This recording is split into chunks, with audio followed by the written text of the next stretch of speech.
आईकडून माझा बहिणींचा छळ व्हायचा असं शिशू मुंडे यांनी म्हटलंय। शिशू मुंडेंची इंस्टाग्रामवर आता पोस्ट पाहायला मिळाली। आमचा बाप आम्हा भावंडांना कधीही हानिकारक नव्हता असं शिशू मुंडेंनी म्हटलंय। आई बाधित असायची, त्याचा वचपा आमच्यावर काढायची अशी पोस्ट आता करण्यात आलेली आहे। संदर्भात ताजी अपडेट देण्यासाठी आपले प्रतिनिधी सुशांत सावंत आपल्यासोबत जोडले। सुशांत, आईकडून माझा बहिणीचा छळ व्हायचा अशी खळबळजनक पोस्ट आता इंस्टाग्रामवर शिशू मुंडेंनी केली आहे। काय सविस्तर?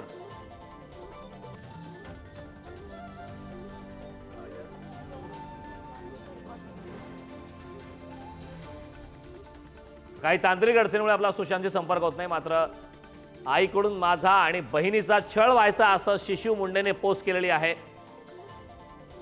खरं तर आजच या संदर्भातला एक महत्त्वाची अपडेट आली आणि धनंजय मुंडे यांना कौटुंबिक हिंसाचारासंदर्भात दोषी ठरवण्यात आलं आणि त्यानंतर आता शिशू मुंडेची एक पोस्ट समोर आलेली आहे। इंस्टाग्रामवर शिशू मुंडेंनी पोस्ट केली, आई बाधित असायची, त्याचा वचपा आमच्यावर काढायची, आईकडून माझा आणि बहिणीचा छळ व्हायचा असं सुद्धा या पोस्टमध्ये शिशू मुंडेंनी म्हटलंय।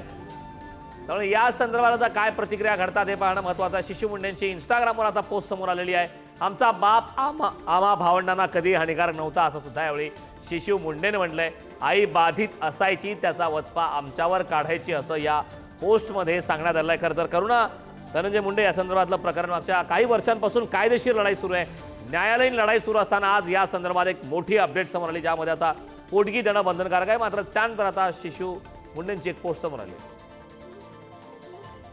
या संदर्भात ताजी अपडेट देण्यासाठी आपले प्रतिनिधी सुशांत सावंत आपल्यासोबत जोडले। सुशांत, खरं तर आता शिशू मुंडेची एक पोस्ट आली आहे, खळबळजनक अशी पोस्ट आहे। आमचा बाप आम्हा भावंडांना कधी हानिकारक नव्हता असं त्या पोस्टमध्ये स्पष्ट म्हणलंय।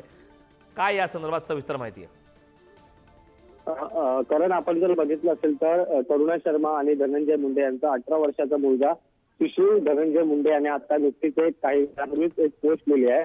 यामध्ये तो म्हणाला की माझा बाप जगातला सर्वोच्च बाप नसला तरी तो आम्हा भावंडांना कधीही हानिकारक नव्हता। माझी आई कायम तिच्या अनेक विविध कारणांमुळे बाधित असायची आणि त्याचा वचपा ती आम्हाला वेदना देऊन काढायची अशी पोस्ट आहे ती त्यांनी लिहिलेली आहे।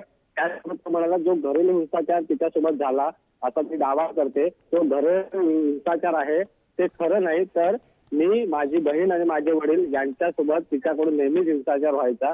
यासोबत त्याने असं म्हटलंय की माझ्या वडिलांना तिच्याकडून होणारा शारीरिक व मानसिक जाळ इतका असह्य होता की ते शेवटी घर सोडून गेले आणि ते गेल्यानंतर तिने मला व माझ्या बहिणीला सुद्धा घर सोडून जायला सांगितले, कारण तिच्या मते तिचा आमचा काहीही संबंध राहिला नव्हता। खरं तर 2020 या वर्षापासून आमचे वडीलच आमची सर्वस्वी काळजी घेत असल्याच्या या पोस्टमध्ये शिशू धनंजय मुंडे यांनी म्हटलेलं आहे। करण, नक्कीच सुशांत, खूप खूप धन्यवाद या सविस्तर अशा माहितीबद्दल।